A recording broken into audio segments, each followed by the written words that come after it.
தூக்குனதுக்கே இவ்வளவு பெருமையா பேசுறியே? நான் 2 யானைய ஒரே சமயத்துல தூக்கி ஸ்கிப்பிங் ஆனவன்டா.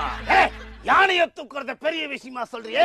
5 சிங்கம் என்ன துரத்தி வந்து, டே மாயா உன்னை சாப்பிடாம விட மாட்டேன்டான்னு சொல்லி வாயை திறந்துச்சு. சிச்சி, என்ன இது கெட்ட பழக்கம்? பல்லு தொலைக்காம சாப்பிடுறது, போய் பல்லு தொலைக்கிட்டு வான்னு சொல்லி அதை ஏமாத்தி எஸ்கேப் பண்ண தான்டா இந்த மாயன்.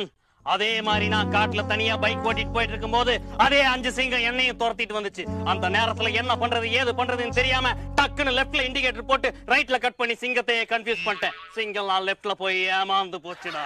சிங்கம் என்னடா சிங்கம்? நான் கடல்ல நீச்சல் அடிக்கும் போது திமிங்கல வாயை திறந்து லபக்குன்னு என்ன முழுங்கிடுச்சு. வயிற்றுக்குள்ள போனா என்ன பண்றது ஏது பண்றது தெரியாம தவிச்சுட்டு தப்போ ஒரு சூப்பர் ஜோக்க சொன்னேன். அதை கேட்ட திமிங்கலா வாயை திறந்து சிரிச்சுது.